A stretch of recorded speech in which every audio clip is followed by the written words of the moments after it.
it sure is nice to come home at the end of a long day and enjoy a podcast. But you know what makes the experience that much better? Relaxing with a few puffs of smoke from my McQueen pipe.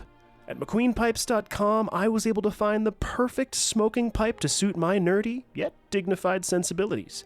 I especially love that each pipe is designed and handcrafted by a true artisan, and that all of their pipes are inspired by fantasy books and movies like The Lord of the Rings. Being a bit of a hobbit myself, my pipe is called the Barrel Rider, but they've also got pipes for wizards, rangers, dragon riders, or even goblins. If pipe tobacco isn't your thing, no worries. McQueen Pipes has got you covered with attachments for vaping or even cannabis. Head on over to McQueenPipes.com and use the code BIOGRAPHERS at checkout to receive 15% off of your entire order. Go ahead, treat your nerdy heart to something you'll cherish and enjoy your podcast listening experience in style with a McQueen pipe. That's Mac like mac and cheese and Queen like the band. McQueenPipes.com and use the code BIOGRAPHERS at checkout for a 15% discount on your whole order. Cheers, everyone, and happy podcasting.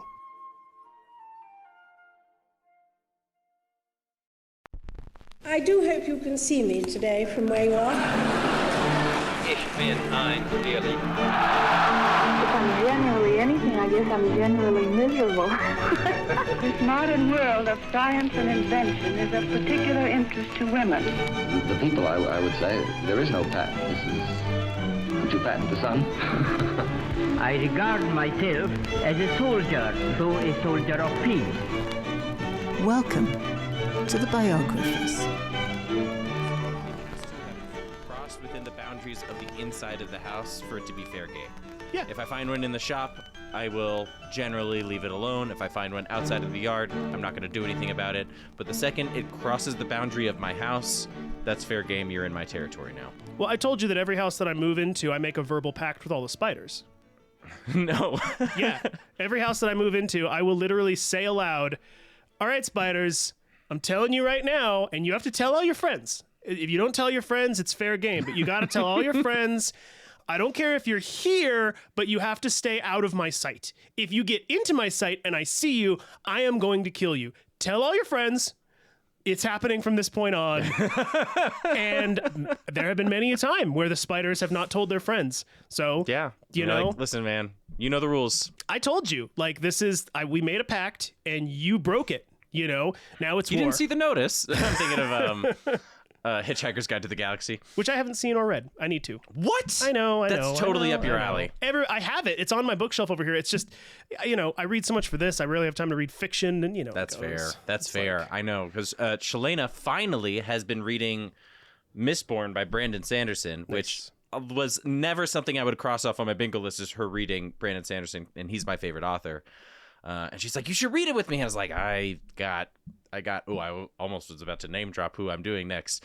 But I got a lot of that to do, so we're going to have to maybe do that as an audiobook when I'm driving or something.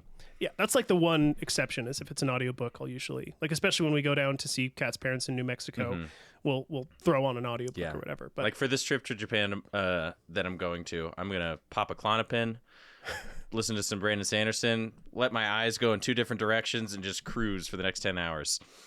It's going to be great. Nice. Sounds good. Well, hey, everybody. Welcome to The Biographers. I'm Daniel Newman. With me is, of course, Akiva Miola. Hey there.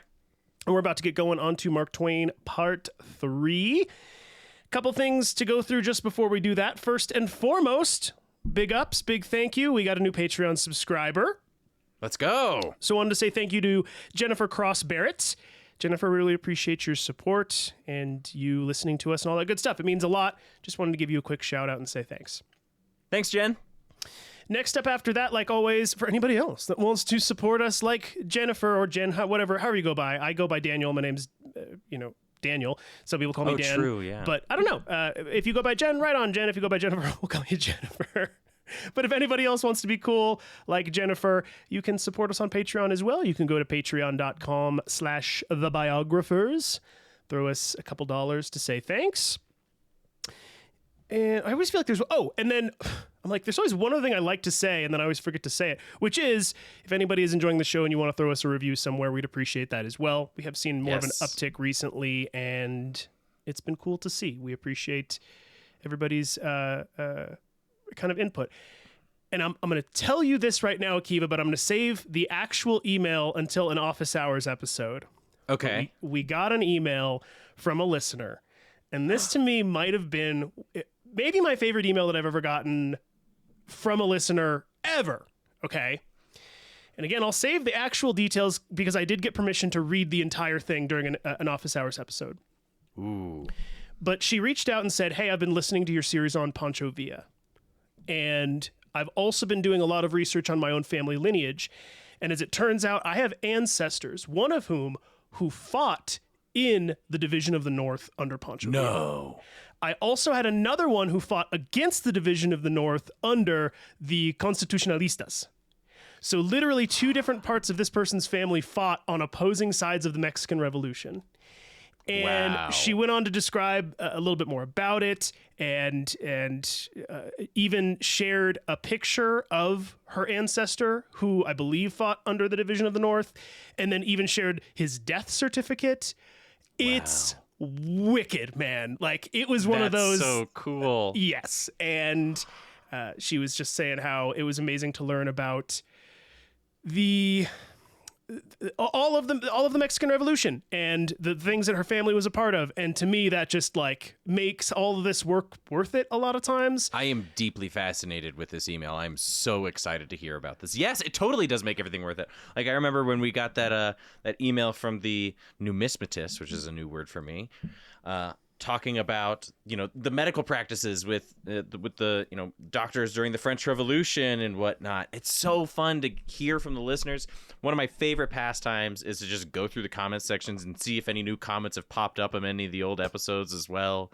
Totally. I'm really, really stoked for that office hours reveal. Yeah. And it was just like it's cool enough to say, hey, learn about this thing, but it's way cooler when you say learn about this thing and somebody goes, this actually illuminated a part of my family history. Man, what more can you ask for? That's about as cool as it gets if you ask me. Right? So anyway, we'll save that, but I wanted to give you the teaser. It's really cool. And I also asked for permission, and they also said I could post pictures online too, so that'll probably be either combination of our social media and or our website, so keep on the look for that, everybody. Nice. All right, well, with that, let's get going here into Mr. Mark Twain part 3. Ready? Let's do it. Yeah, I'm excited for this refresher because we recorded doubles last time, so we did. So we've had a longer gap between our recordings. All right. Now, last time, we saw the teenage years of Sam Clemens, a.k.a. Mark Twain, following the death of his father. After spending a number of years as a typesetter for some local newspapers, Sam left his small town and began traveling around the east coast of the United States before reigniting his childhood dream of becoming a steamboat pilot. He eventually managed to talk his way into becoming an apprentice and was soon entranced by the scenic waters of the Mississippi River and the lively characters that surrounded it. Eventually, Sam recruited his younger brother, Henry, to start working on a steamboat and begin climbing the ranks, but Henry's time working on a steamboat would be short-lived, as in the early summer of 1858, the steamboat he was working on, the Pennsylvania, would explode from an overheated boiler, and Henry would pass away a few days later. Yeah, if anybody is in it for any reason skipping ahead, go back at least episode 2. It's harrowing. It's a harrowing story of what happened to Mark Twain's brother. Yeah, and the dangers of what it was like using the steamboats in Mississippi. Yeah. Or along the Mississippi River. I wouldn't have thought so, but it was disasters and sinking and all that stuff was pretty common. Yeah. Anyhow, Sam was overcome with grief from the passing of his best friend and brother and would forever blame himself for Henry's death. But where we left off last time, Sam had officially obtained his steamboat pilot's license and was enjoying the fruits of his now substantial paycheck just as the nation elected one Abraham Lincoln as president, which resulted in the southern states seceding from the Union and forming the Confederacy. Now, from Sam's point of view, going to war didn't sound very appealing, and though he was raised in an area that fully condoned slavery, he had already begun to question its justification. For the time being, Sam was content to stay on his steamboats and rake in the cash. But soon, the American Civil War would stop him in his tracks. In May of 1861, Sam made his way from New Orleans up to St. Louis, this time as a passenger looking for new work. But as the boat approached Memphis, they spotted a Union blockade. At first, they thought the blockade was just there for protection, so they pushed forward. From the shores of Memphis, a warning shot from a cannon was fired at the boat, followed by an actual shell that ripped through the boat, not far from the pilot house where he was. My God. In a panic, they flipped the boat around and docked south of the blockade. Sam was convinced the Union was coming for him. Sure, they would conscript him for some kind of Union gunboat. And it wasn't that he hated the Union, quite the contrary. He just didn't like seeing America fight itself. There's even one story from around this time where Sam saw a group of kids parading through the streets holding Confederate flags. And he responded by collecting a bunch of red, white, and blue ribbons, making some makeshift flags, and distributing them to some other local kids. Just as like a, hey, don't do that. Like, here's some America flags. Like, kind of a thing. Interesting. So he was more on the side of cohesion, right? Like he did not want the Civil War to erupt in the first place. Right. It would be not quite the same, but it's and I do not condone this, but you know, like some people will put the Dixie flag on their truck and you go, you know, that like that's for the Confederacy, which stood for slavery, and they go, no, it's my heritage. It's almost similar to that with his feelings towards Missouri, where he's like, I'm not in favor of the Confederacy, but I'm not necessarily like... But the people in the Confederacy are my neighbors. They're my people, right. Yeah. I am a Southerner. That's difficult. Right. Yeah. I identify with being from Missouri, and it's a part of me, but I don't necessarily agree, and I don't disagree with the Union. So it was this really weird kind of place to be. It reminds me of there's a musician that I used to really like. I haven't listened to his music in a while. Nick Shoulders. He's this Appalachian dude. His whole family for 5 generations were, from the South, and he has this very earnest way of representing his culture, but also very strongly does not align himself with this whole Confederate myth that has kind of grown up afterwards. He was like, no, I mean, my parents were Unionists. They literally fought, coal mine owners and operators. Totally. That's my real history, right? The Confederate stuff is like this re-identification thing that happened post-Civil War, when in reality, a lot of our views don't quite line up the way that, historically, the way that everybody says they do. So totally. And probably as a really good segue, Mark Twain would later famously write, quote, "Patriotism is supporting your country all of the time, and your government when it deserves it." I like that. Pretty cool. Yeah, that's how that's how I feel too, because I definitely have some friends, especially on the more progressive side, who kind of feel that the country is going in one direction or another. And they're always like, oh, how could you be liking America like this? I was like, because when I go outside and I say hello, my neighbors are nice, and those neighbors are American. When I go out and I look at a beautiful view, that view is in America, right? So there's things to be proud of, and exactly like he says, be proud of the country all the time, and then be proud of your government when it deserves it. When it deserves it. I love that. Yeah, and I know people like that too, who will look to some politician and go, they're a real patriot, and I go, everybody, they're all patriots. They're all supporting America, just from different points of view. Yeah. Criticism doesn't necessarily mean being unpatriotic. Correct. Absolutely. Now, soon, the war came a-knockin' for Sam. It came from a fellow Hannibal hometowner who was seeking other Hannibalites to join the Missouri State Guard. And as a refresher for anybody that doesn't remember, Hannibal is the place that Mark Twain most considers his hometown. It's on the banks of the Mississippi River. Now, Sam figured this was probably the best idea, since it most likely meant that he wouldn't technically be fighting for the Confederacy, and he could defend his home state alongside some pals from his boyhood.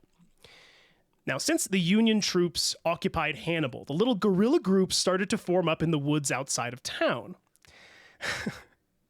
Sam arrived in the camp astride a blonde mule named Paintbrush, and in his rucksack he carried a homemade patchwork quilt, a frying pan, some rope, an umbrella, and a small rifle that was used for hunting squirrels. That was his provisions. It included an umbrella, which to me is the most Mark Twain thing. It's like, well, what if it gets rainy out there? Honestly, right? Now, hilariously, like, you're at war, man. It's gonna rain. Hilariously, the rest of his so-called platoon were outfitted similarly. So this was the spirit of all of them. Like a blanket, a frying pan, a little squirrel rifle. Like Sam Gamgee. Dude, just wait, okay? Now, this was all good news for Sam, as in his mind, this was all a good bit of fun, just like the bits of fun he and his pals had when they were kids pretending to be Robin Hood in these very same woods. So if you remember, this was around his childhood home. So these were the woods they were all familiar with. They literally spent their childhood reenacting Robin Hood and you said they're National Guard and members, too. They're not even Confederates. Not even National. They are Missouri State Guard. Oh. Yes. Which technically falls under the jurisdiction of the Confederacy, but... Because the Confederacy split, but they're also their own separate branch. And we'll talk about that in just a second very briefly here, too. Now... They decided to call themselves the Rawls County Rangers, and they did fuck all. The whole thing was basically a glorified Boy Scout trip. They caught wild game and roasted it over a fire. They slept out in the woods and told spooky ghost stories. And if ever a Confederate officer spotted them and gave them an order, they laughed it off and ran away.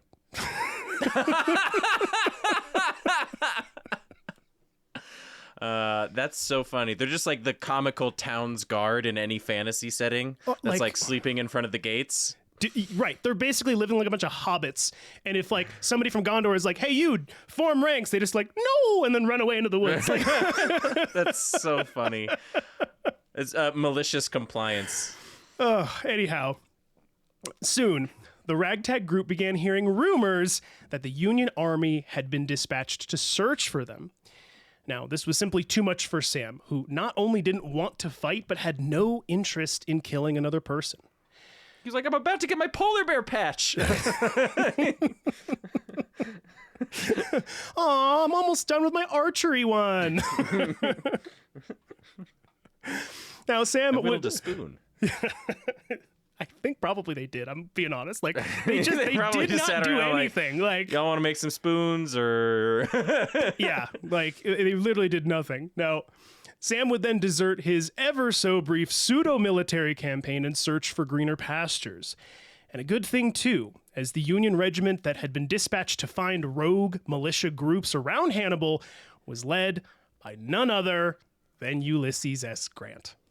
Oh, that would have been a bad news for them.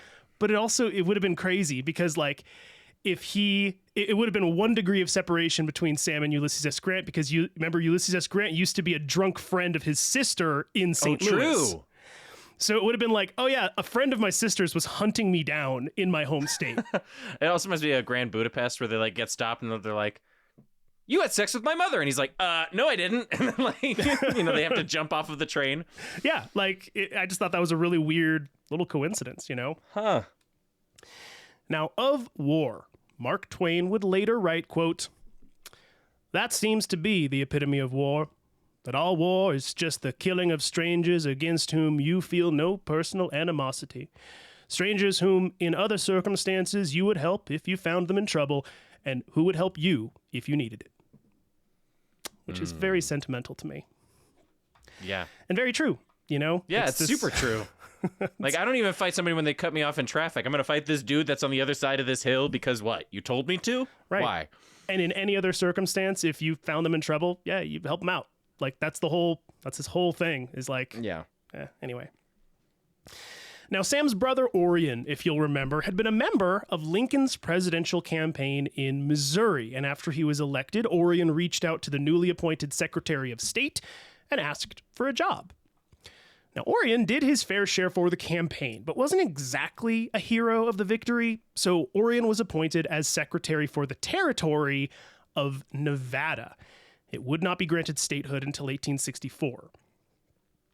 This would make Orion Clemens second in command over the entire territory of Nevada, second only to the governor. So, knowing his brother was eager to get as far away from the war as possible, Orion asked if Sam would like to join him in Nevada as his personal secretary. So literally the secretary to the secretary. Assistant to the regional manager. Right. Yeah, he is the Dwight Schrute of this campaign right now. Now, avoid the war entirely and explore the Wild West of America on an all-expenses-paid trip? For Sam, this sounded like heaven. He's like, basically, I was doing that in Missouri anyway, so might as well. But he gets to go out west, which he had never done before, so he was super stoked about it. Now, after he had deserted his guerrilla group, he had been living as a virtual fugitive, as both Union and Confederate recruiters had been hunting for any able-bodied man to join the fight, and experienced riverboat pilots were in especially high demand. So for Sam, heading out west with his brother was hardly even a choice. He figured... There's also... Oh, sorry. No, go ahead. I was just going to say, it's also interesting because I think it's an important thing to point out that there is actually some risk associated with him not joining the Confederacy. So this wasn't just him being like, well, I don't like either side. This is him being like, I don't like either side to the point that I'm willing to risk my livelihood. I'm willing to risk my citizenship in order to avoid fighting. Or being labeled as a coward or whatever, which was you're exactly. a social pariah from that point on, you know? To me, that seems more, I don't know, active than just being aloof about the war, right? Like he's putting himself at risk in denying joining service. Yeah, in essence, yeah, that's true. Now, Sam figured the war would last another 3 months maximum. Then he could come back home and continue on with his career as a steamboat pilot. Never in his wildest dreams did he foresee the Civil War lasting another 5 years and costing somewhere between 600,000 and 1 million American lives, which is insane to think about. Yeah, that's a crazy number, especially considering how unpopulated America was at the time. That's like half of everybody. Yeah, it was a huge number. And to this day, it is the most American lives lost in any war ever, still. So after Orion was sworn in mid-July of 1861, the two brothers headed west aboard a stagecoach and into the virtually untouched land of the American West. As they made their way through Kansas and into Nebraska, the stagecoach was able to cover some 100 miles per day.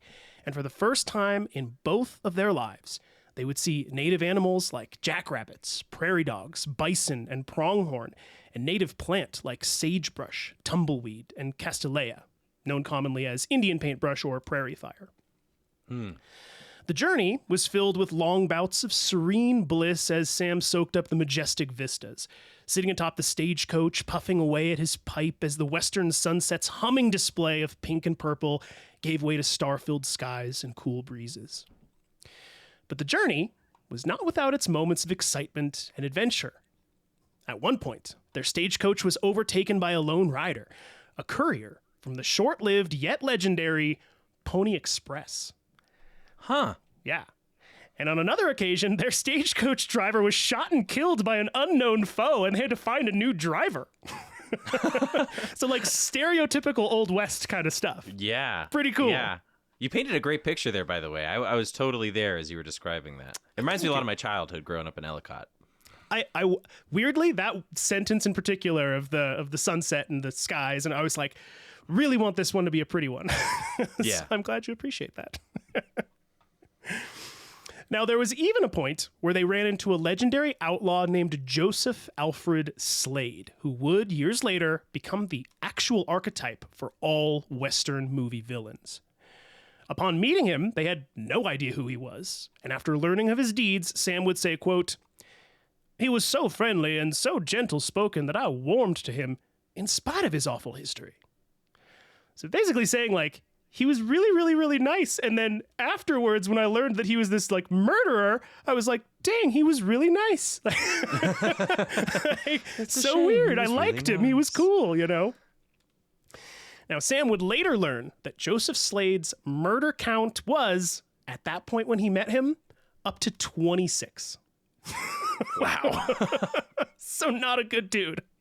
Not the nicest guy he's ever met. Right. Now, they then made their way to Salt Lake City, Utah, where Orion interviewed some Mormon leaders to better understand their position in the Civil War. Much to Orion and Sam's surprise, the Mormons believed that the Civil War would completely destroy the Union, which would then make room for the Mormons to rise up and one day rule the entire country. Huh. So the Mormons were like of the belief that the Civil War would collapse the U.S. and then they would finally take their place as the leaders of the U.S. So the Mormons actually kind of liked the Civil War because they thought they would get to take over. Yeah, after it. but it's just interesting that they're like, oh yeah, we have no opinion. We're not on one side or the other. We're actually going to be the third option, which is Mormon America. Much like they are the third option after Judaism and Christianity. That's true. Now, keep in mind, this was less than 40 years after the grave-digging con man Joseph Smith claimed to have found golden plates that detailed the story of ancient Jews building boats and settling in America, whom God then cursed and, as punishment, turned their skin, quote-unquote, red. And yes, if you didn't know that, Mormons believe that Native Americans are the descendants of ancient Jews. Cursed Jewish people. Interesting. Yes. Huh. Oh, history is fun. You know, I'll bring that up next time I'm at a reservation. I'm sure they'll appreciate that. I know. It's so stupid. I'll be like, we're not so different, you and I. Be like, get out. Oh my gosh. Now, about the Mormons, Sam would write, quote, "The next most interesting thing is to sit and listen to these Gentiles talk about polygamy and how some portly old frog of an elder or bishop marries a girl, likes her, marries her sister, likes her, marries another sister, likes her, takes another, likes her, marries her mother, likes her, marries her father, grandfather, great-grandfather, and then comes back hungry and asks for more." I just thought that was too good of a quote to not include. God, he's got such a great way of writing where he like intentionally some comedians do like some certain stand-up comedians do this thing. They call it falling upwards. Yeah. Where it's like you make yourself kind of stupid, but in this very admirable way that like you get to make other people seem just as stupid as this perceived stupidness, right?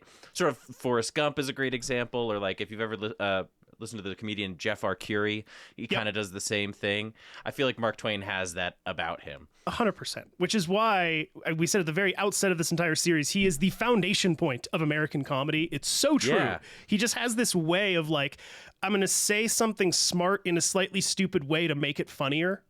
Yeah. You know what I mean? And then make you realize that you are actually as stupid as the fake me being stupid right now. It's, yeah.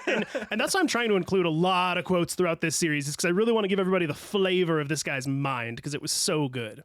Yeah. But after 20 glorious days and nearly 2,000 miles of reflection, beauty, and adventure, Sam and Orion reached their final destination of Carson City, Nevada. Now, Carson City was a nice enough place nestled in the Sierra Nevada mountain range and being called home by around 2,000 residents, though Sam found the sudden halt in his travels to be depressing. The city was founded just 3 years prior, in 1858. It was named after the famed U.S. Army Scout Kit Carson and sat atop an absolutely massive deposit of silver and gold. The largest ever deposit found in human history, something called the Comstock Lode. So if y'all didn't know that, in Nevada, the largest discovery of silver and gold and precious other metals, that was in Nevada. Yeah, I think I was just looking it up as you were talking. I have been to Carson City just once, and I remember it was kind of one of those like blink and you miss it sort of places. I've never been. I have no real concept of it, other than I know the name, you know? Yeah, there's like forest on one side, there's like plains on the other, there's a lake up in the mountain area. It's just like a quaint sort of, I don't know, mountain towny. Cool. Now, in regards to that Comstock Lode that involved silver and gold and a whole bunch of other precious metals, those metals mined from the area would yield more than $300 million in the first 20 years, which is equal to about $6 billion in today's currency. In how long of time? 20 years.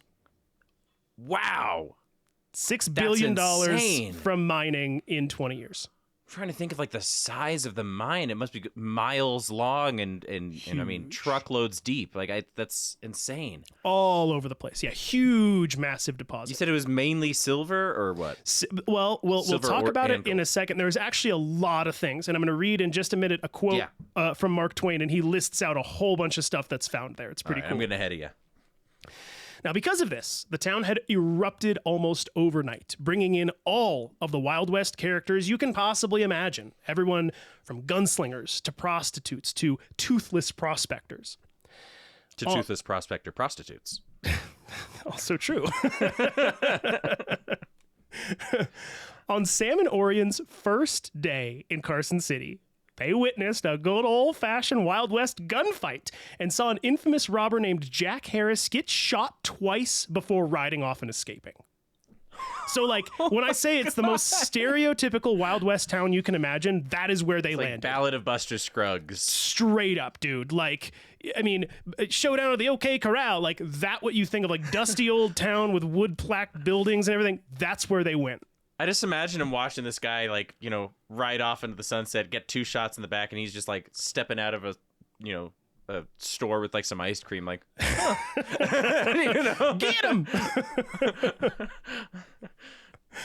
Now, it was all pretty exciting, and of his new residence, Sam would write, quote, Carson City is fabulously rich in gold, silver, copper, lead, coal, iron, quicksilver, marble, granite, chalk, plaster of Paris, thieves, murderers, desperados, ladies, children, lawyers, Christians, Indians, Chinamen, Spaniards, gamblers, sharpers, coyotes, poets, preachers, and jackass rabbits.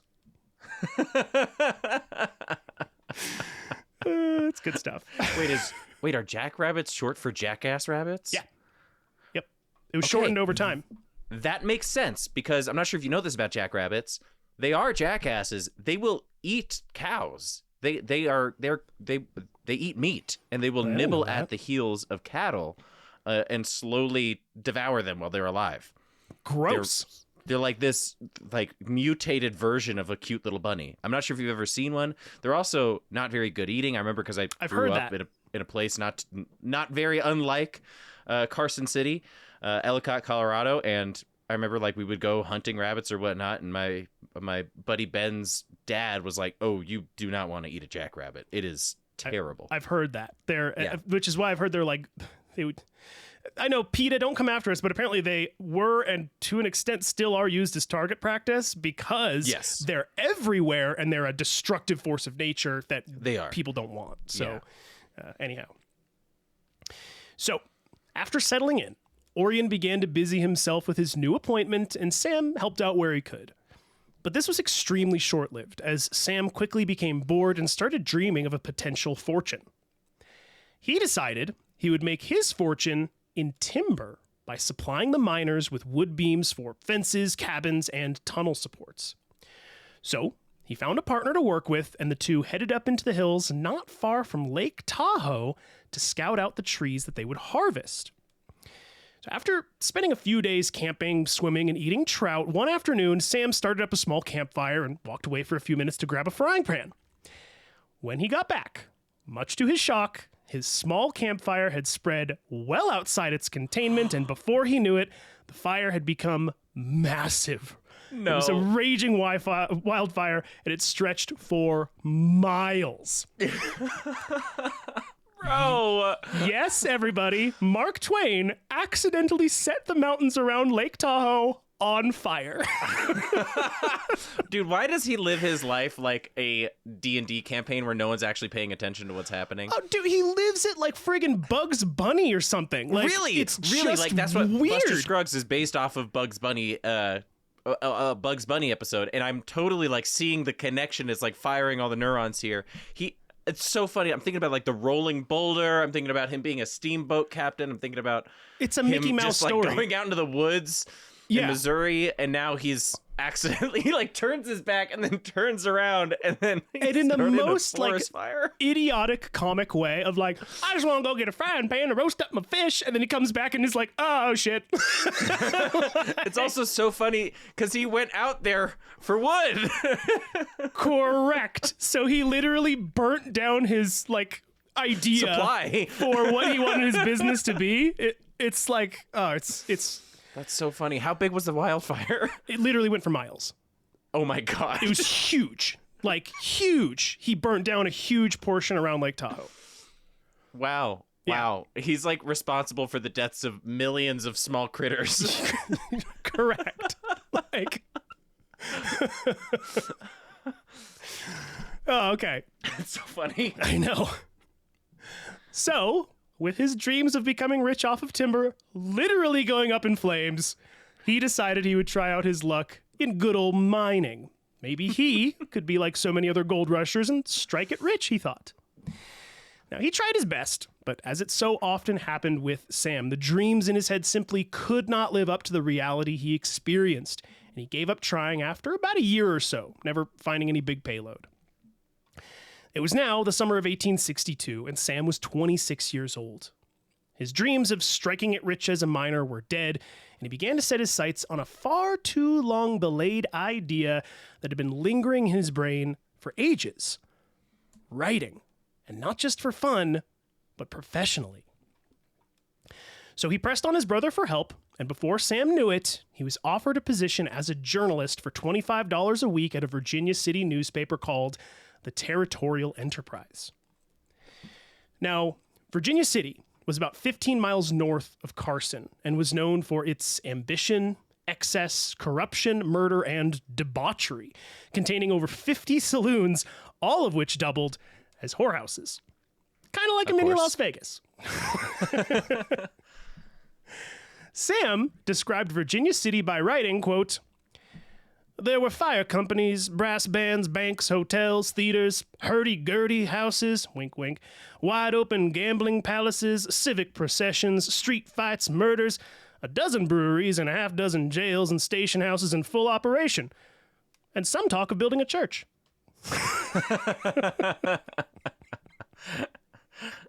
That's so funny. Again, I just love how his mind works. Like, it's so fun. So good. Now, Sam soon got to work in his new role as a journalist for the Territorial Enterprise, which, happily for Sam, had a reputation for bullshit. His elongated southern drawl made his coworkers think he was either lazy or drunk, but he soon proved to be a brilliant newspaper bullshit artist himself, making up stories or embellishing truths at every turn. Stories about a whirlwind picking up a whorehouse full of patrons, or the discovery of a petrified man frozen to the limestone, or made up stories about a local judge that he wrote just to piss the guy off. Like, he was a total antagonist. Funny.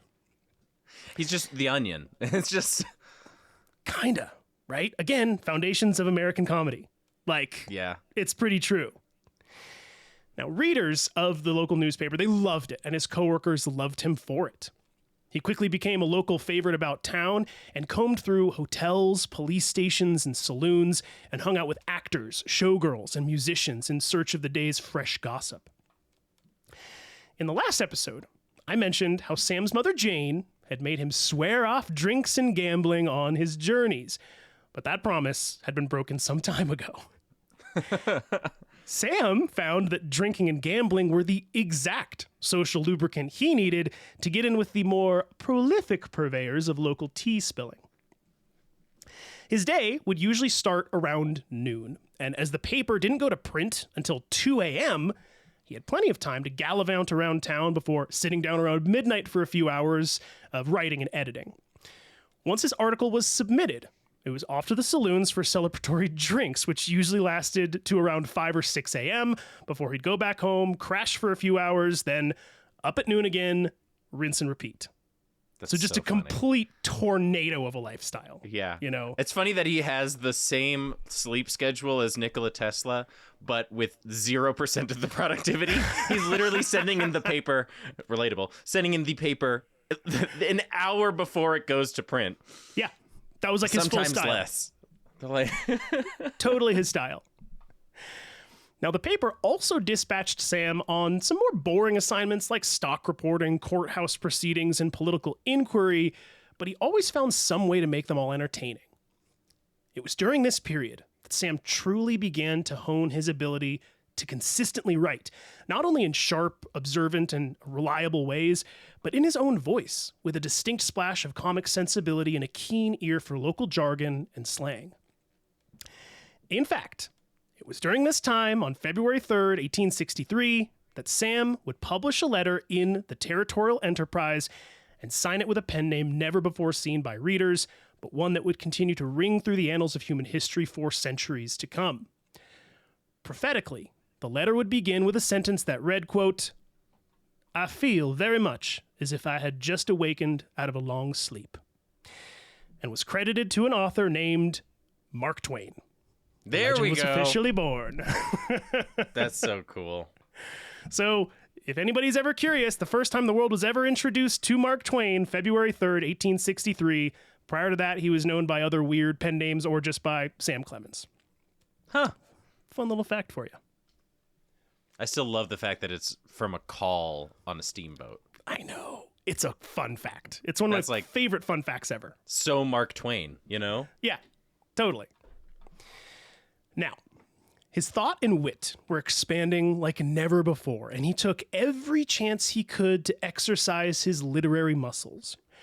One of his favorite exercises was in writing parodies of genres. And in one of my favorite examples, he writes a Valentine's poem as if written by a snobby law student, titled "Ye Sentimental Law Student."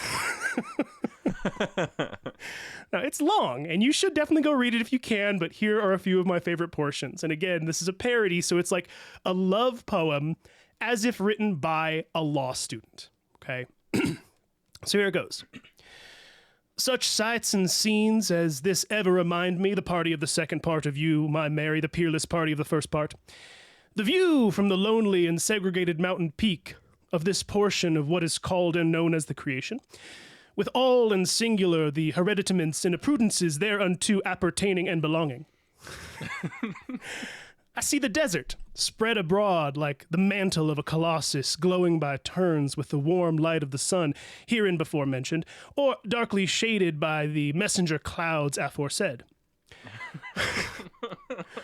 Flowing at right angles with said desert, and adjacent thereto, I see the silver and sinuous thread of the river commonly called Carson.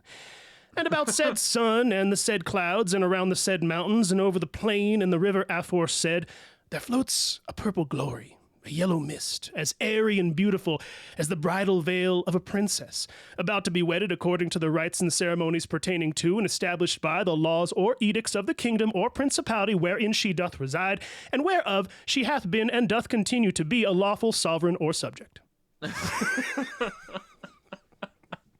This is like actually like not just like clever. This is fucking hilarious. I completely agree. It's so funny. It's like if somebody made the terms and conditions a love letter. Correct. Which I'm so glad you picked up on, because even reading it, it reads like a contract, but it reads like the thing that you just flick through every time you like sign up for the doctor's office or whatever. So again, hopefully you can like get a good sense of just how this guy's mind worked, of like he was brilliantly smart, and he was able to take what he understood and twist it in these comedic ways that are just like, I can weirdly picture like a comedian on stage being like, you know, putting it as an act saying, "I'm a law student, but I'm in love, so here's the love letter I wrote," and reading this. Yes. It feels relevant. It feels like stand-up. It feels really what it feels like is it's like improv-y. It feels kind of like something that I would catch off of SNL or like, you know, Game Changer or something like that. Yeah. And I just have to read it again. My favorite part of the whole thing is the last where it says, as airy and beautiful as a bridal veil of a princess, about to be wedded according to the rites and ceremonies pertaining to and established by the laws or edicts of the kingdom or principality wherein she doth reside, and whereof she hath been and doth continue to be a lawful sovereign or subject. That's so funny. That is so hilarious. I love it. But anyway, as his powers as a writer increased, so did his desire to seek out bigger opportunities. He had become a big fish in a small pond who wanted to find a lake to swim in. So, in May of 1863, Sam packed his bags and headed for San Francisco. Now, between its founding in 1776 and 1847, San Francisco was called Yerba Buena. Spanish quiz for Akiva. What does that mean? I mean, good herb? Good herb! Correctamundo. Or herb if you're in the UK. Yeah. So originally it was called the Good Herb, which is also funny if you think about San Francisco in modern times. Wink, wink. Yeah, I was about to say, is it a weed thing or is it because of yerba mate? It's just good vegetation. Really? It's a beautiful place. There's beautiful things. So there's beautiful plants. Because I know marijuana was definitely smoked at the time there. It could be. I honestly don't know. I have not looked at the history of marijuana in San Francisco. So maybe we can add that in for office hours or something. Yeah. But anyhow, between 1776 and 1847, it was called Yerba Buena again, but was renamed San Francisco at the start of the gold rush. Now, during those first 60 years, San Francisco only had about 500 residents. But just 1 year after the start of the gold rush in 1848, yes, 1848, not 1849, the population grew to over 15,000 in 1 year, from 500 to 15,000. I mean, it'd be hard to find one of your old neighbors at that point. Yeah. But check this out. Oh my God, you from last year. Huh? How are the kids? Like, like that's crazy. But check, this is even crazier to me. By the time Sam got there in 1863, the city had exploded with a population of over 150,000 residents. So between could you imagine being one of the original 1863, San Franciscans and being like, not even, 20 years? Yeah, less than 20 years. All of a sudden, your little neighborhood that had maybe 500 people and you knew everybody by name had become not a town, a city. Full-blown city. Yeah. Yeah.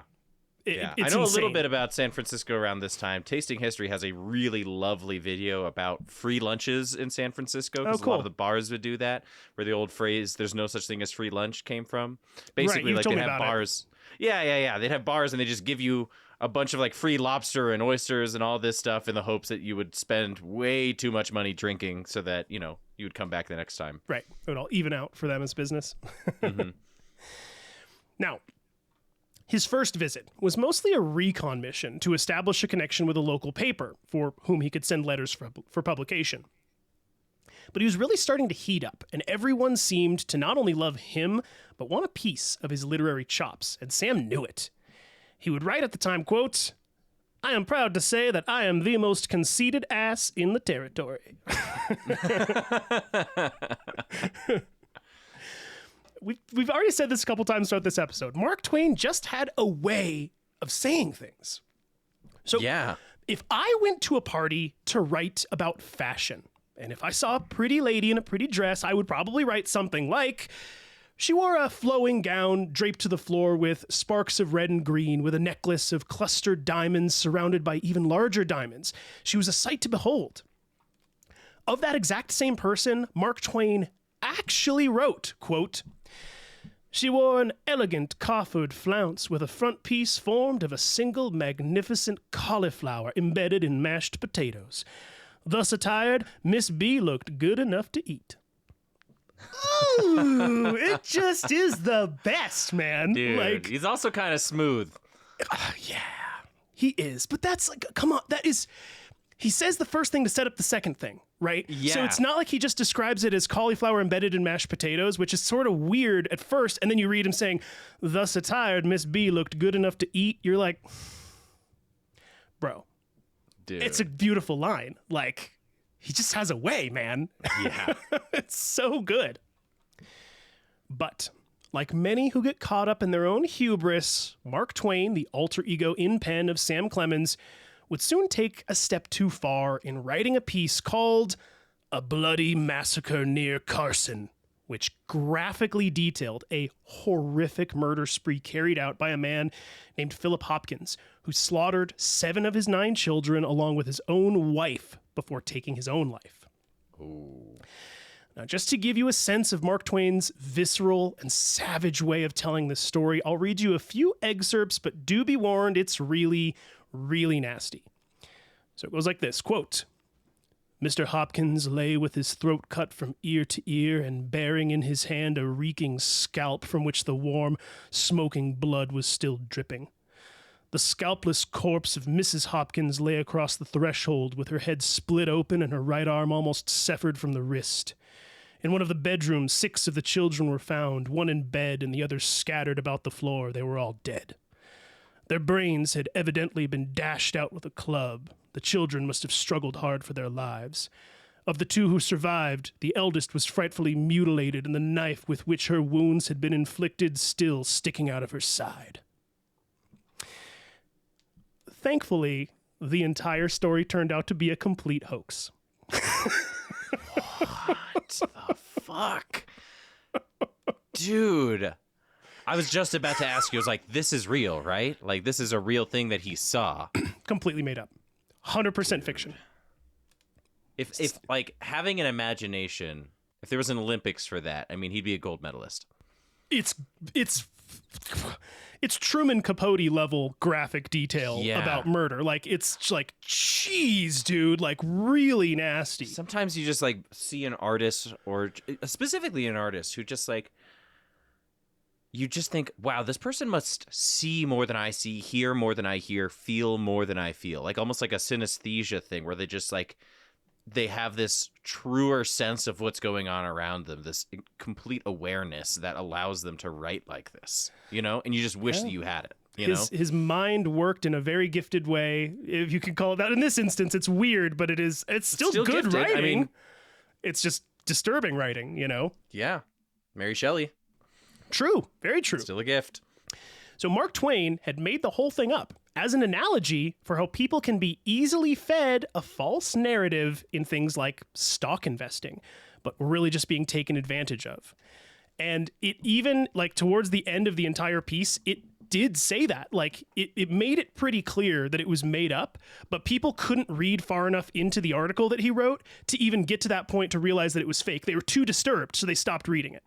It's like the headline problem that we have online these days. Yeah, totally. And it's funny that you mentioned that, because as I was reading this and even writing it, I was like, boy, that is still a relevant thing to this day. It's like Instagram stories versus actually watching the news for 10 minutes. Correct. Which, I mean, what, 10% of the population these days do that? Yes. But regardless, the public at large were both horrified and pissed. So much so that the very next day, a single line was published in the newspaper in all caps that read simply, "I take it all back!" Signed, Mark Twain. That was it. Basically, so him funny. just being like, I bet I'm you so his sorry. editor was like, you need to write an apology right now. And he's like, fine. That was it. That was it. Yeah, kind of. Now, as 1863 rolled into 1864, the territory of Nevada was gearing up to become an official state of the U.S. Sam's older brother, Orion, continued to serve as secretary, and things were looking bright. But tragedy struck in February of 1864, when Orion's beloved wife, Jenny, died from meningitis. Orion and his daughter, Molly, who was only 9 years old at the time, would try to stick it out in Nevada for a few more years, but Orion's heartbreak was too great to bear, and his political ambitions died, leading to an eventual move back east. Now, Sam, needless to say, was sad, but he continued on with his work as a journalist.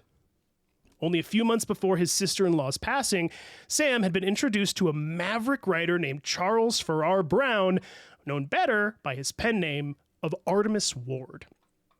Artemus Ward. I know, it's one of those names that even I read and I was like, I feel like I've heard that name before, but I don't really know why. Mm-hmm. We'll talk about it a little bit, but there's a lot more to Artemus Ward's story, even beyond what I'm about to tell you here.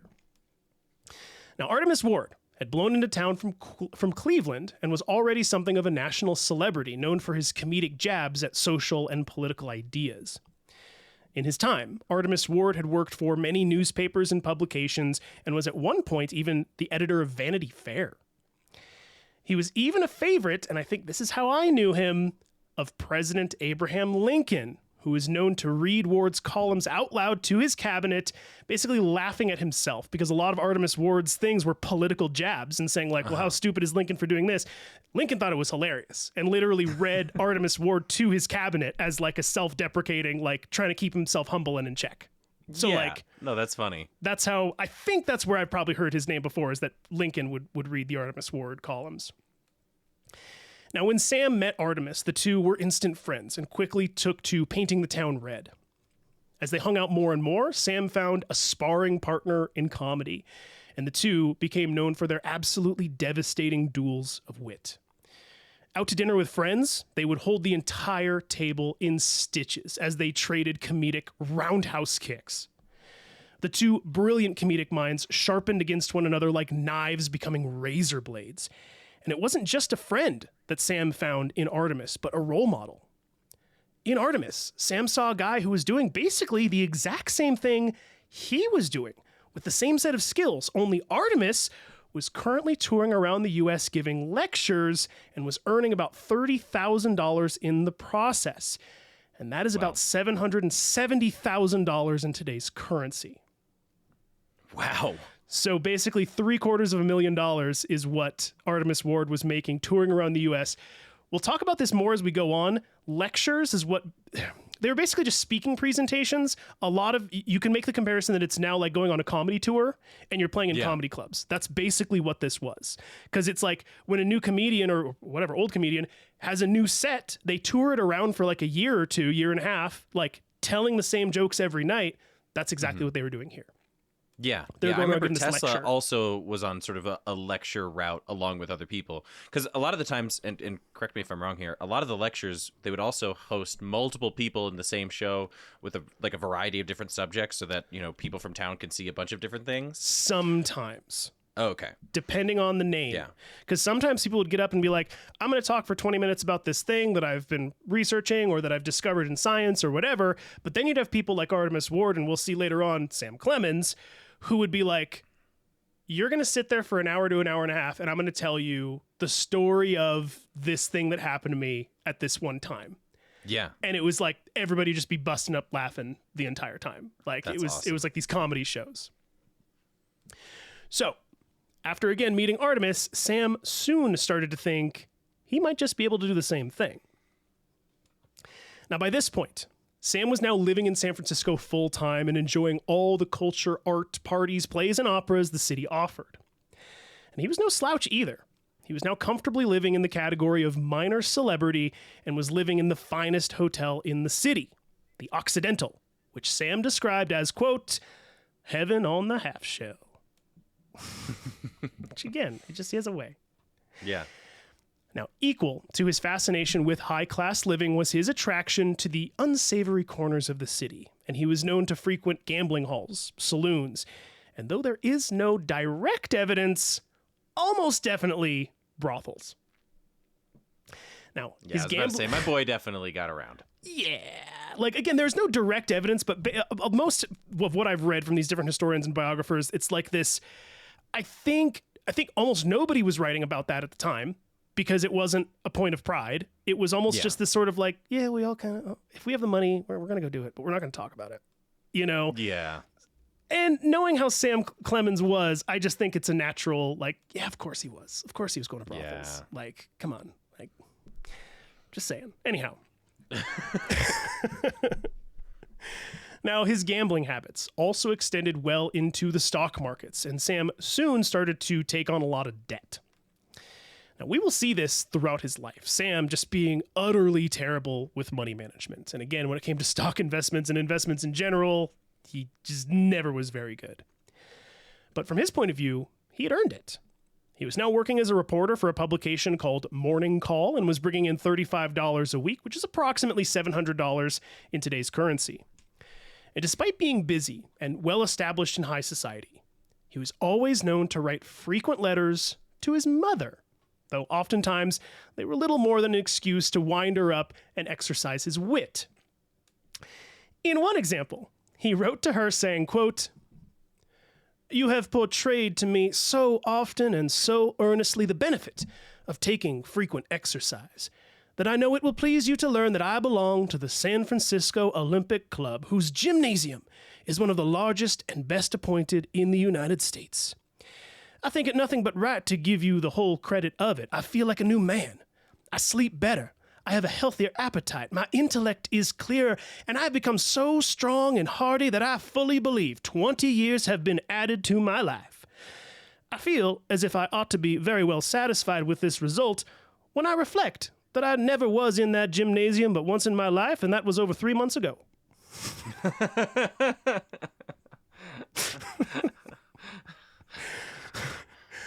Okay, I do have to say this, even reading this to you now. I'm like, do you see here? It's the setup and the punchline. Yeah. I mean, that's exactly what he just did. Stand-up. Yeah. It's like, oh, I've go to this club. It's great. It's the best gymnasium in the world. I feel so good, mentally clearer. 20 years have been added to my life. And that's amazing because when I think back on it, I only went one time, and that was 3 months ago. Yeah, it's setup, great. punchline. It's like, he's got a way. Like, he knows what's going on. He's figuring it out. Like, totally. Just good stuff. But, like always, Sam just couldn't seem to sit still. He bounced around from paper to paper and continued to be reckless with his money. Despite his outward appearance and sentiments and letters sent back home to his mother saying he was happy, on the inside, Sam was starting to feel lonely, anxious, and depressed. He just couldn't seem to find his groove in writing, at least not to the extent that any single publication could fully appreciate. He felt like he had to hold himself back. His pocketbook was running dangerously low, and his options were limited. Only further reduced when his good pal got in a bar fight and smashed a beer pitcher over the head of a bartender, almost killing the guy. Sam was the one who posted bail for his friend. Now his pal, whose name was Steve Gillis, wanted to avoid manslaughter charges, and Sam wanted to avoid the debt collector looking for the bail money, so the two headed to a small cabin pretty much in the middle of nowhere to lay low for the next 3 months while the heat died down. So again, I went through that quickly, but just to give you the scene one more time. Wow. He's almost broke. One of his best friends gets into a bar fight and smashes a pitcher over a bartender's head, almost kills him. His friend says, Sam, I need you to post bail. Sam's like, well, I have no money, so I'll give the first payment, and is like, but I don't have the rest. So they leave his friend to avoid manslaughter charges, and Sam, because he can't pay the bail. They literally have to go lay low from the law. Okay? Wow. I mean, now he's actually a fugitive, not even just like a minor one for not conscripting. To an extent. His friend is a fugitive. He owes money to the law. He's in debt collection, is kind of what it is. I don't know what the legality of that is, but anyhow. So, again, they headed out into the middle of nowhere to a little teeny cabin. Damn, that sucks. He went from like exactly like you said, heaven on a half shell to living in some cabin. Like, let me Saul read you Goodman. the description of this cabin. It could not be a harsher contrast. Now, the cabin was nestled in Tulum County, California, not far from Sonora, and was owned by Steve's brother, Jim Gillis, who had built it for mining. The little home sat atop a lovely mound of dirt called Jackass Hill. Sam had just turned 29 years old and was previously living in luxury around San Francisco, so living in a drafty, solitary cabin put him in a bit of a funk. The soggy weather wasn't much help either. The cabin was also pretty cramped, given it was less than 1,000 square feet and was occupied by Sam, his pal Steve Gillis, his older brother Jim Gillis, their younger brother Billy Gillis, and their mining partner Dick Stoker. Oh my God. Also Dick Stoker. Really? I knew you were going to say something about Dick Stoker. Dick How could Stoker? you not? Oh, come on. Dick Stoker, it's true. I mean, come on. It's not a good one. I wrote it and I was like, should I even write that? Should I just say mining partner? Because he's going to say. Yeah, you knew. The second I was zoned out for a little bit as you were reading it, and I was like, oh, Dick Stoker. Got it. Yep, there you go. We're back in. Now, the good news, though, was that all of these guys, they were kind of Sam's people. He liked the backwoods way they talked, which was oddly mixed with a surprising level of brilliance, massively aided by Jim Gillis, the older brother, who, before heading west to California for the gold rush, he had earned a degree in medicine, and he spoke both Latin and Greek. Oh, wow. So he was Dick Stoker gave great massages, too, so. I hate you a little bit. But it sucks too, because he's in this cabin with like it's like the Snow White and the Seven Dwarves. You got like this whole tiny little place just completely packed up with a bunch of other dudes. It's five dudes in 1,000 square feet. It's like and it's in the middle of nowhere. There's nothing to do. It's raining constantly. It's pretty pretty rough. Now, given that there wasn't much to do on Jackass Hill, the men would most often sit around, get drunk off whiskey, and exchange tall tales. Jim Gillis was especially known for his stories, which he would tell in these beautiful hillbilly prose. Sam couldn't help but be reminded of his experiences as a child, sat in the slave quarters of Florida, Missouri, as Uncle Daniel dispensed his ghost stories. And the thing was, Sam could never quite tell if any of the stories told by Jim or any of the other yokels were true or not. But he didn't care. They were good stories, and the way they were told, that was part of the story itself. Then, Sam heard a story that really caught his attention, which was apparently a bit of a local favorite, and it was told to him by a man named Ben Coon. The story was about a man who was known as a prolific gambler and had trained a frog to jump higher and further than any other frog in the area. But as the story goes, the gambler bet his frog's skills against a stranger, but the stranger didn't have a frog. So the gambler went to the river to get the stranger a frog, but while he was doing so, the stranger fed the amazing jumping frog a whole bunch of buckshot pellets, which caused the gambler to lose the bet against the frog as the frog was weighed down. So, this would become the foundation of Mark Twain's first true masterpiece called The Celebrated Jumping Frog of Calaveras County, which would literally change the way American literature was written forever. And it wasn't the story itself, but the way the story was written. It actually used the improper dialects of the American people to its advantage, which gave the narrative a completely different perspective never before seen by American readers.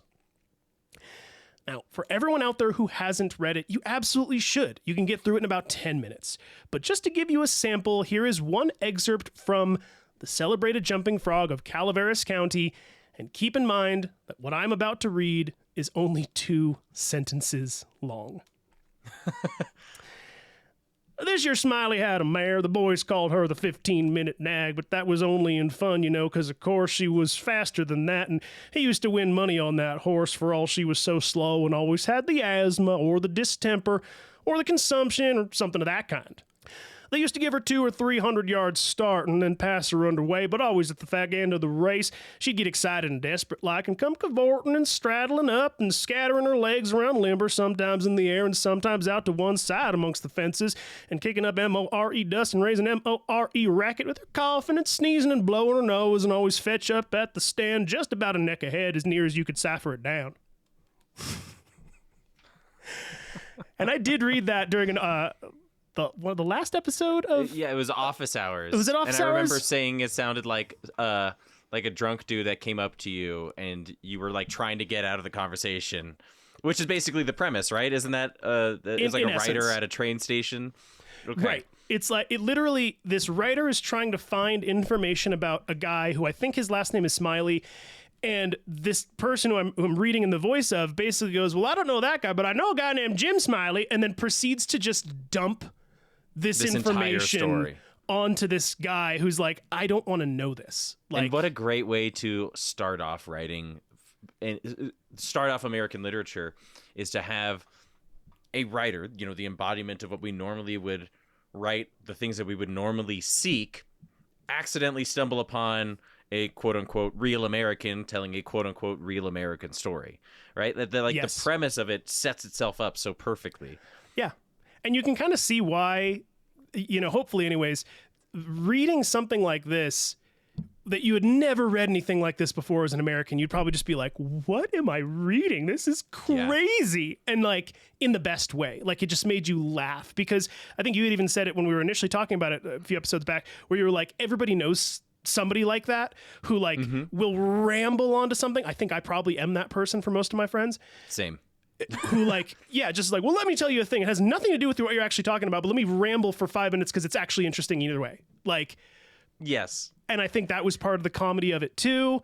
But anyways, for anybody that has not read it, you can find it online for free. It's free from copyright. If you were in the American education system, you've probably read The Jumping Frog of Calaveras County. Almost definitely. Because again, you can read it really quick. It's literally a 10-minute read at most if you're a slow reader like me. I remember reading it in what was probably freshman year, right? When they showed it to us, or middle school maybe. And I remember being like, what the hell am I reading? And now I totally understand it. Yes. It's so funny. I saw this, some history subreddit where they were talking about, what's a hot take for history. And somebody's hot take was, all the history that you learned in history class was actually good. You were just a kid and you weren't paying attention. Yeah. And Completely I'm agree. learning that, especially with this show. There's like Mark Twain. I was like, ugh. The French Revolution. I was like, ugh. So many things that we are already taught in our history classes that were like, oh, that's the boring history. I want to learn the good history. Learn that again. It's probably really good. I know. And especially when you get into the details of it, to me, that's where it gets really amazing. Where like somebody like Mark Twain, somebody can tell you all day how cool his writing is. But then when you get into his life and then get into his writing, it's like, oh my God, this makes so much sense. He really is Bugs Bunny. Yeah. Like in combination with like Foghorn Leghorn. You know what I mean? It's like Bugs Bunny, Forrest Gump, Foghorn Leghorn, like all came together. And a splash of Mickey Mouse. Or Steamboat Willie, more specifically. Now, just 3 days after writing a rough draft, on February 26th, 1865, Sam decided he'd had enough of the isolated cabin and made his way back to San Francisco, this time with a renewed sense of energy and writing power. And his luck had it. When he got back to his hotel/residence, the Occidental, he found a letter waiting for him from his old pal, Artemus Ward. In the letter, Ward told Sam he was in the process of writing a book about his experiences in Nevada and wondered if Sam might like to write a story for it. Sam wrote back immediately, pitching the idea of the jumping frog. Artemus said it was a great idea and that he should send a copy to his publisher in New York, but it ended up taking Sam a few months to fully flesh out the story. February rolled all the way to August, with Sam not writing it in full. And during that time, Robert E. Lee would surrender to Ulysses S. Grant, and Abraham Lincoln would be assassinated. Wow. But finally, after a jolt of inspiration, Mark Twain finally committed the full story to paper and sent it off to Artemus Ward's publisher in New York around the end of October 1865. By the time it reached the hands of Ward's publisher, Ward's book had already been printed and was about to be put onto shelves. But the publisher, it took him that long. That's so funny. But the publisher loved the story so much that he sent it over to a newspaper editor named Henry Clapp, who printed it in the November 18th edition of the Saturday Press, with the story's original title being Jim Smiley and His Jumping Frog. It was an overnight smash hit, and newspapers around literally the entire country were reprinting it within the week. After about a week or so, the celebrated jumping frog of Calaveras County was the talk of literally the entire nation, and the name Mark Twain was in the brains and on the tongues of everyone in the United States. Incredible. And that's where we'll pick back up for part 4 of Mark Twain. I knew it was hitting soon. I knew you were going to do that to me. I was just thinking about this. This was a thought that I had in my head the whole time, which is, a society is advancing when you have permission to write stupid. Yeah. Like, for most of human history, it took 7 sheep to make enough parchment to make one book, and that one book would be read by whoever could afford to kill 7 sheep to make it. And then we get the printing press and we get paper, but that's still a very expensive thing. You have to get those book bound. Like you said, education was, very difficult. It was really hard for you to learn a language. And then could you remind me, I'm not sure if you remember the education system that they used pre-Civil War. What was it? It was McGuffey's Eclectic Readers.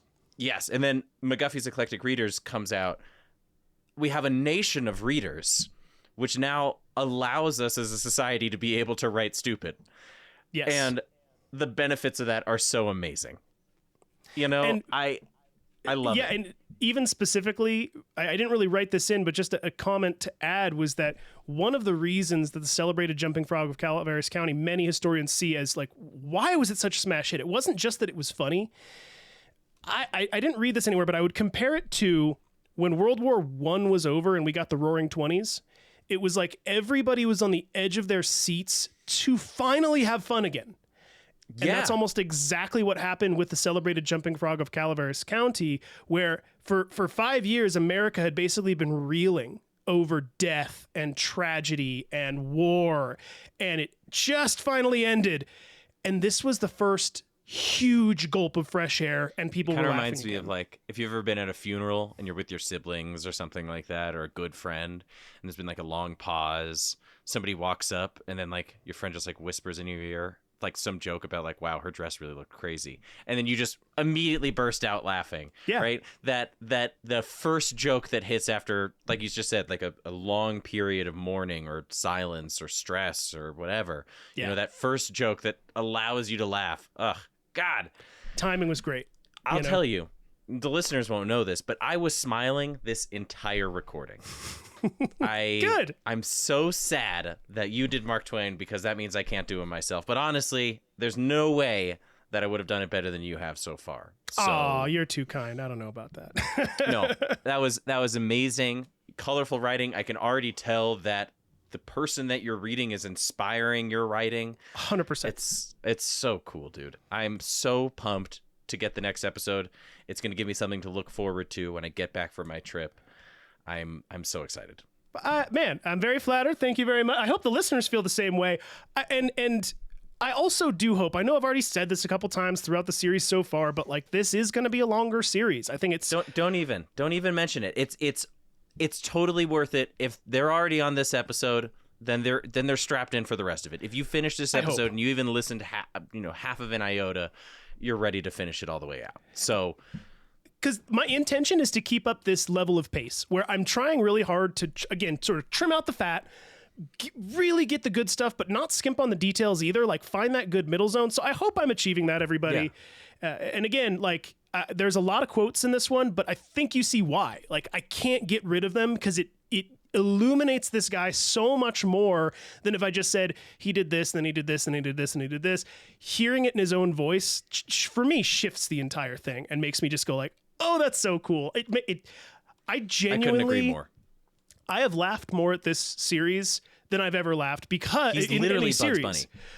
Right. And it's not just because he's Bugs Bunny. His writing genuinely makes me laugh. Like I'll read stuff that he says and I'm like, you're a funny, actually legitimately funny human being. It's a joke that is going through time and space to cause a reaction in me. You know? I love that. Yeah. I absolutely love it. And again, we're going to keep coming with the quotes. I hope everybody keeps enjoying them and everything like that. But I'm having an absolute blast with Mark Twain. He's more than I could have imagined, to be honest with you. And that's saying something because I was imagining quite a lot and it's even more. But even in this episode, like think about the sequence of events, right? It literally went from him dicking around with his friends in the woods at the beginning of the Civil War to becoming one of the most known names in the United States in a period of about 5 years. Yeah. And again, it's one of those things I said at the beginning of the series of he's that example of you can continue to grow, you can continue to learn, you can use all of these experiences, whether you think they're relevant or not, they can add up to a greater sum in the future. You just have to keep moving forward. Yeah, you do not know where those threads are going to connect. You just don't know until you start weaving them together. Right. There's the experiences I remember too when I think about me with knife making. I always knew I liked swords, but that was never when I was in actual high school and college and all of that. I never put two and two together to ever consider that to be relevant enough for me to do that as a career.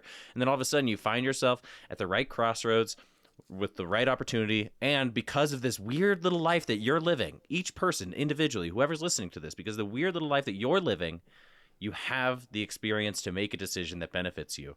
And I think Mark Twain is an excellent example of that. He is. And even last bit of even this celebrating jumping frog of Calaveras County, if you look at the dominoes of how he got there, it was like you were broke You paid bail for your friend, even though you didn't have the money to do it. If you had not done that, you would not have gone out to the backwoods of California. Been roommates with 6 dudes. Met all these weird yokels that talked in these weird ways and told you these bizarre stories. And you would not have written your first smash hit that literally changed American literature. I love that idea. That like he followed his loyalty and his unrelenting curiosity, and it led him somewhere amazing. Even though he didn't know it at the time. There was no plan. He wasn't like, well, I guess I'll do that so that I can get inspiration for my writing. And I feel like people can do that a lot of times now. We're constantly trying to chase this passion and well, I got to do this to then further the pursuit of my passion. Yes. And he's one of those guys that went, I think I'm just going to live my life. And like, I think my passions are going to become known as I live it. You know what's weird? Another one, I made a comparison with Miyazaki, which I think is relevant for what you just said. But also, in a weird way, Da Vinci, where his power wasn't necessarily this like single-minded pursuit, but it was the fact that he knew when he was looking at a good thing. Yeah. He had these incredible skills of observation. You know, when Da Vinci looks at a bird and realizes that the air is pushing it up as much as the wings are pushing the air down. I feel like Mark Twain, when he hears a good story, it can come from anywhere, and he just had just enough wit and just enough, like I said, self-awareness, was just present enough to realize that a good thing just walked right in front of him, and all he has to do is snatch it up. Yeah. It's like I heard, I don't know if this is the best example, but I heard years ago a stand-up comedy bit from Jeff Foxworthy, and he said, I think it was actually during one of his sets, he was like, he told this story, some family story, and it was funny. And he goes, and this is what I mean, is that when people come up to me and say, how do you come up with your material? He says, I don't. I just write it down when it happens. Yeah. And it was like, that now feels like Mark Twain, Yep. Where like all of these experiences that he lived through, and I've been giving all these examples along the way of like, these were the foundational elements of all these stories he would later write. And he just lived his life, and then they became something. And it wasn't because he was some driven genius. It was because, like you said, he has just the powers of observation. And he was just like, right? Like, right. I'm going to sketch that in my pocketbook. And he wrote what he liked, and hoped people liked it too. Killer, man. And then it got him there. I don't know. This is what I'm saying. Like, this guy, I told you this very early on. I was like, he's probably my favorite person I've ever covered. And I relate to him more than anybody else in the like pursuit of just like living your life, and hopefully it'll get you where you want to go. And I don't know. He's just the best, man. Love him.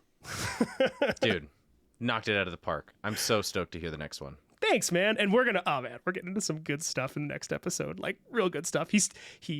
I'll give the teaser. He's going to leave the United States. And it's going to be good stuff, man. There's a lot of cool things he starts to get into. So, yeah, it's fun.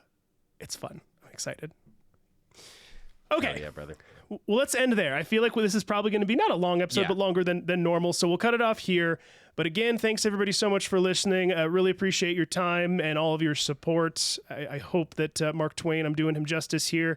If you're as enthusiastic as Akiva is, it sounds like a yes, but y'all let us know. If you have any questions, comments, or corrections, please reach out to us at thebiographerspodcast@gmail.com. If you feel like supporting the show, you can do so by going to our Patreon page, patreon.com/thebiographers. You can find us on places like social media, YouTube and Instagram and TikTok and all that good stuff. And also, like I said this at the beginning of the episode, if you want to leave us a review anywhere, Spotify or Apple or wherever you want to do it, we'd appreciate that as well. And then, like always, I want to give you a second to talk about all things metal. Oh, yeah. So we have a couple of new classes on the website at Hardy and Fuller. If you are in Denver or near Denver or plan to go to Denver, please check out hardyandfuller.com. We have a dagger class, which is really, really fun. We did a test run of it a couple months ago. We're doing another one near Halloween, and I think another one close to my birthday, somewhere mid-November. It's a 2-day class. You don't need a whole lot of skills. We do all the fun stuff where it's all forging, almost no grinding. We have like a big Viking feast at the end with meat and roast chicken, and I make sweet rolls. It's super fun. We've got a new folding knife class called the Higo no Kami class. This is like a Japanese penny knife. You learn how to make that in 5-6 hours, and you actually get to take home a working, usable folding knife that you made with your own 2 hands. Sweet. If you aren't in the mood for classes, I highly recommend checking out my website, Metalwork by Miola. If you use the code BIOGRAPHERS at checkout, you get 10% off your order, which can really count for a lot if you want to get a nice gift. The holidays are around the corner. Don't let them pass you up, especially if you're looking for something handmade. It's going to take a little bit of time, so give me a call, send me an email, or order something a little bit ahead of time. That way you can have it for your Christmas, Hanukkah, whatever. Heck yeah, dude. Awesome. All right, well, we'll leave everybody there. Thanks again so much for listening. We'll see you next time, and do remember, like always, ignorance is not stupidity. It is the absence of knowledge, and I do hope you all learned something today. See ya.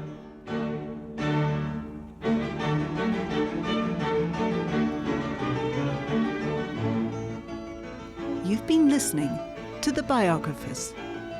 For more information, please visit thebiographerspodcast.com.